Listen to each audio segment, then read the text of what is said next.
เอามาเก็บมาเก็บสบายดีสวัสดีเด้อพ่อแม่พี่น้องมาเก็บหมกทั่วน้ำกันนางดงนางดงนางดง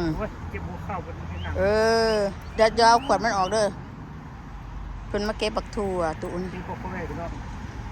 ถั่วตำชุบนั้นบ่ได้เก็บเลยมันแก่โพดล่ะ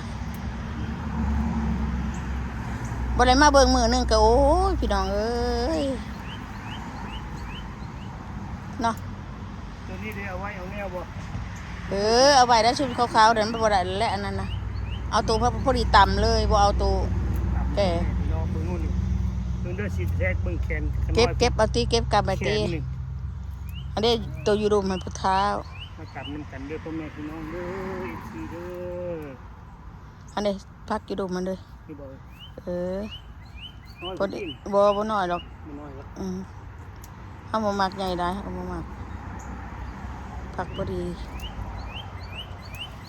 คุณลูกพ่อแม่พี่น้องคือขึ้นเดียวได้เนี่ยเก็บเอาคุณได้พักเทิงอันเด้ตุนี่เอาตัวเองก็ไปแนมก่อนเอาขอจะแนมตะกองเลยเอาเก็บโอ้ยนกข้างแดงมาชมสวนน้ำกันเพื่อพักนั้นได้ใช่มันเป็นจะได้พักนั้นมันเป็นจังเด้อพักจะจับตัวนี้ตัวนั้นนกตัวอยู่พักเดียวอยู่ผู้เดียวตัวอยู่ผู้เดียวเอาขืนยันกระต่ายยังกระต่าย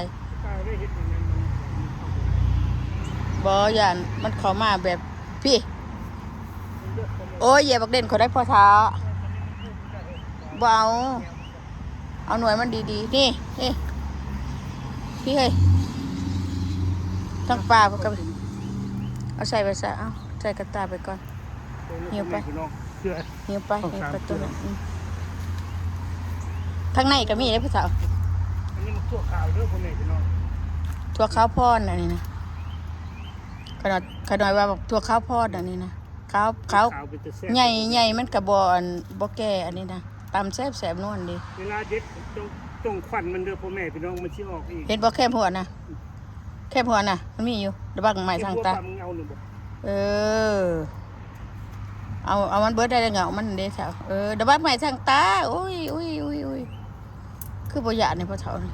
ตาบอดเท่าไรตาบอดเนี่ยไฟซอยไฟบ่ได้ได้เลยเดี๋ยวมาหาบ่บอกได้นอกพี่น้องเบิดคักระบอกได้ขี้ดินเนี่ยชอบเบิดด้วยนะขี้ดินเนี่ยนะเบิดเลยเบิดแต่บ้าพี่พ่อแม่พี่น้องบ่จอดนำบ่ยังมาต่ำนำบ่ขี่ได้พักเทิงนี่เด้เวลาเด็ดมันทั่วต้องควันมันเนียนพ่อแม่พี่น้องสิออกดอกอีกโอเคบ่เอาเบิดดอกเบิ่งบาบันสิเดือแก่อยู่เอาขึ้นแม่คอยเอาขึ้นมันย้อนลงมันนั่นนะคอยในเครื่องมันสิบวกนี่แหละพ่อแม่พี่น้องเศรษฐกิจพอเพียงปกขันแล้วก็บ่รู้ก็จะทำนี่ล่ะพอได้กินปลายามันหนาจะเห็นมันโอ้ยเครื่องมันหักนอกแบบนั้นนะทุบไปทุบมา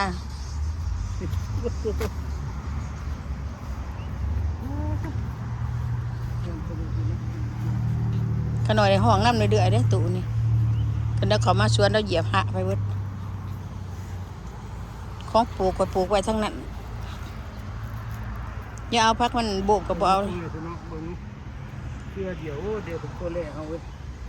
เขาจะมาปลูกอยู่บักถั่วแดงเขาว่าใหม่เด้ฮะนะ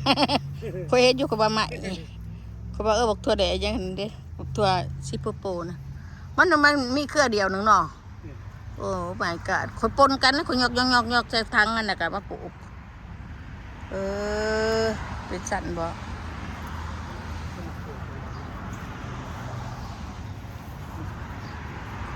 เบิ่งคักๆเด้อพี่น้องเบิ่งคักๆเด้อพี่น้อง สวนขนอยในพวกตะของกินได้พี่น้องได้พักเทิงได้ปะเถาบายเบิ่งดูพอเอาวะ ตัวเริ่ม เด้ย้อนอยู่เด้ นี่ ฮะ มันยังน้อย โอเคหน่อยกับปลามา น้อยกว่าปลา เนี่ยไปแล้วว่ามันใหญ่เลยสินะโอ้อะไรเนี่ยต่างหลายพักตัวนี้นะพูดไปทางไหน เต็มกระตา ไปทางโน้นไปทางโน้นไปทางโน้น โอ้นาคงนี่เข้ากำลังคมเนาะ เขาแพร่ดีได้ไหม ครับ เฮ้ยบอกกระต่ายมันกันที่บอกอันนี้บายจับอยู่ ตันมันเลย นี่ ตัวพ่อแม่พี่น้องอันนี้มักทวนหนังเด้อ จะบอกตัวนั่งจะบอกตัวนอนนะเก็บเอาเบิดปลาไหวมันจะเป็นแนว ในมันเหี้ยได้พ่อแม่พี่น้องในเหี้ยอยู่ใส่เกิดอยู่หัน คอยว่าแล้วอันนั้นนะคอยว่าแล้ว นี่ได้สวนหมกถั่วข่อยยังว่า ในมันเหี้ยบ่ได้เกิดบนนั่น อ๋อไปข้างนั้นพูดต้นนั้นน่ะไปประตู เด้เบิ่นแล้วบ่ แย่เพราะท่านใหญ่ช่วงนี้ยังหน่อยมันเป็นได้ซ้ำอันนี้นะซ้ำอันเบบี้ซ้ำเป็นบ่าวซ้ำเป็นสาวก็มีนั่นนี่นะมีได้ซ้ำเอาคือบ่ไปทางนี้ ไปทางหน้าดุงบ่ ไปทางหน้าเต่าพี่เนาะ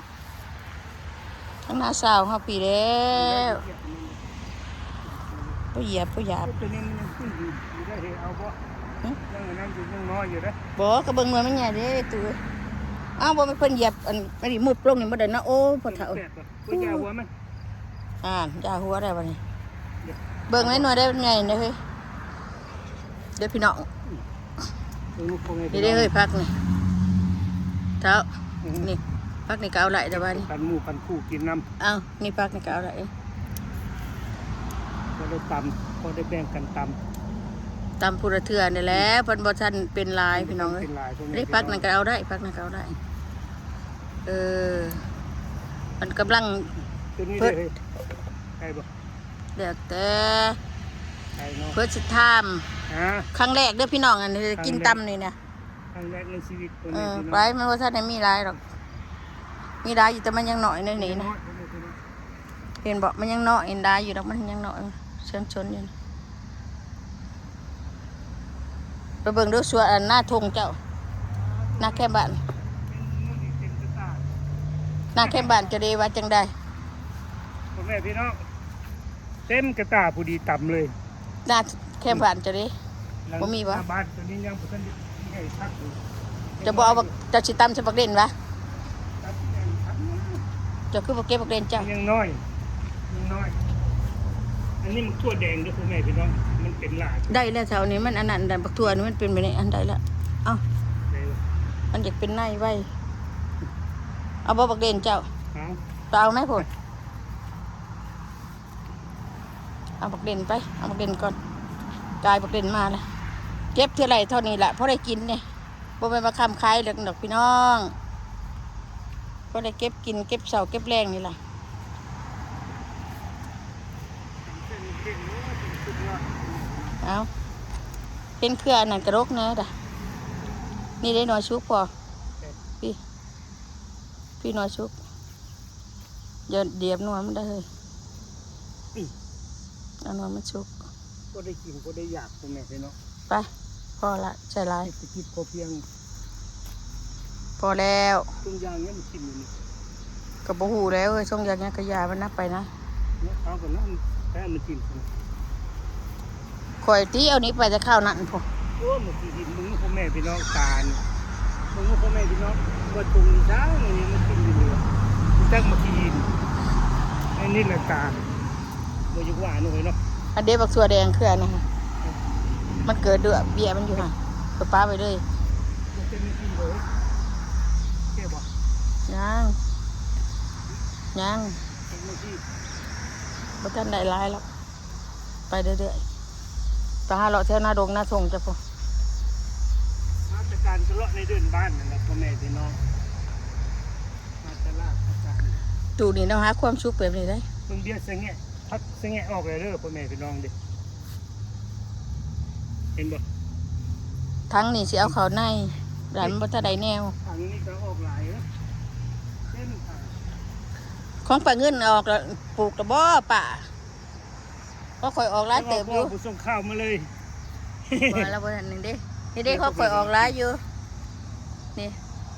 กระต้นใหญ่นี่โอ้ยมันยังออกนิดหน่อยนี่ก็ร้ายอยู่นี่ใช่ป่ะใช่ป่ะ อืม นี่ อืม นิดหน่อยยังเสียออกอยู่มัน2-3ผลตัวนี้ แต่ นะ ว่าในนี้กูก็ว่างได้เข้าเลย ใช่ ในมือคิดมือ มันบ่ไล่ดอกอันนั้นนะมุดเอาไปกินเบิ่แล้วเบิ่งต้นดอกแค่คอยนี่นะพี่น้องสิได้กินหลอกเลยเด้อ เดี๋ยวมันก็เป็นหรอ ใหญ่ไวขนาดพ่อแม่พี่น้อง แต่สิเอาขี้ดินตัวนั้นมาใส่อยู่ ไปวันนี้เข้าไปในเป็นห้อนแห้งกว่า มันยังบ่ทันหลายๆหมอนี่หมอนี่สั่งเว้าได้หมอนี่นะ อันนี้ไอ้ปลูกแพรเด้อพ่อแม่พี่น้องปลูกปีกไก่เบิ่งนู่นนี่สูงสับใดพ่อแม่พี่น้องท่วมหัวยื้อมือยังบ่ถึงขายพุดมวยซ้ำสองกระปั้นนี่เด้ออันนี้ถ้าติดตามพ่อแม่พี่น้องปีหน้า จักเป็นบ่อย่าบ่เป็นดอกต้นยังอ่อน อีก2-3 ปีเนาะ โอ้อีหลาโทรมาอีหลาโทรมา โอเคพ่อแม่พี่น้องขอขอบใจลูกหลานที่ติดตามให้อยู่ดีมีแห้งอยู่แดงมีฮีเด้อ โยกกระตาโยกกระตา กระตาขึ้นมามีแต่มะขั่วย่าง ง่ายหนามาสิ อ้าว ว้าว ตามน้ำกันเด้อจีเด้อ เอาพี่น้องได้เท่านี้แหละงวดเดือนพฤษภาคมได้เก็บนี่นะ บาย โอเคบายพี่น้อง